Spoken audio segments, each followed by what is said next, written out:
চুষছি, বেরোচ্ছে না বেরোচ্ছে না। তাও কোল্ড কফিটা বানালাম, ভাই বলছে নিয়ে নেব, ঠিক আছে কোনো অসুবিধা নেই, ভাই বলেছে নেবে অবশ্যই। তা আবারও বানাবো কোল্ড কফি, যারা সেদিন শিখতে বা বুঝতে পারোনি, আজ গ্লাস বসলো তোমাদের জন্য। তাহলে ভিডিওটা শেয়ার অতি অবশ্যই করবে। আর একটা জরুরি ঘোষণা, ডিসেম্বরে আমাদের যে অফলাইন ক্লাসটা হবার ছিল বা হবে, সেটার স্লট টোটালি বুক, আর আমরা কোনো রকম বুকিং নিতে পারবো না। এরপর আবারও যখন আসবো, একদম মিডিল বেসে বসিয়ে নিলাম আমরা উইকটা। জেল ওয়্যাক্সটাকে আমরা এরকম ভাবে টুকরো টুকরো করে কেটে নেব, বরফ হিসাবে লাগবে কাজে আমাদের। এইভাবে আমরা এইগুলোকে ভেতরে ভেতরে দিয়ে দেবো এবং টাইট করে করে গায়ের দিকে আটকে দেবো। তাহলে বরফ ভর্তি হয়ে গেছে, ঠান্ডা লাগছে বলে টিস্যু দিয়ে মুছছি না গো, গ্লাসটা পরিষ্কার করলাম।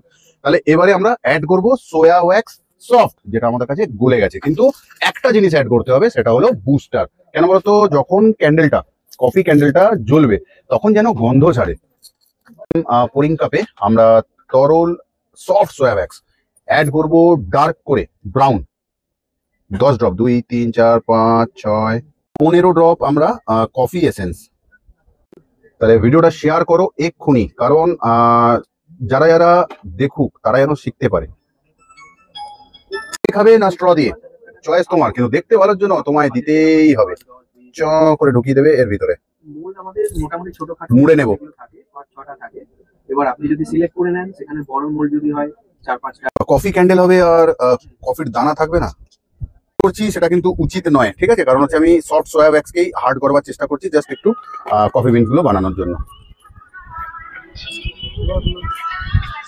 ডিপ চকলেট কালার ওটা দিলে কফি এসেন্স, এই কফি দানাগুলোতে আমরা তাহলে এক্সট্রা বরফ আমরা বসিয়ে নিলাম উপরটায়। অ্যাড করছি সাদা ওয়্যাক্স একটু, আর করে নিচ্ছি কফি বীজগুলোকে আমরা দেবো তো কফির উপরে। কফি বীজ একদম লাস্ট র কালার 1-2 ফোঁটা আমরা ইউজ করে নেবো। ছোট্ট করে আমরা উইকটা কেটে নিলাম, রেডি হয়ে গেল। ভাই ভাই কোথাও আমাদের কি বলবি বল, চকলেট শেক বলতে পারিস, কোল্ড কফি। ও ওপরটা তো পুরো বরফ, একদম বরফ, ঠান্ডা, খুব ঠান্ডা রে ভাই। খাওয়া যাবে না, দেখা যাবে, গিফট দেওয়া যাবে, করা তো অনেক কিছু যাবে। চুষছি, বেরোচ্ছে না বেরোচ্ছে না, চুষছি, বেরোচ্ছে না, বেরোবেও না।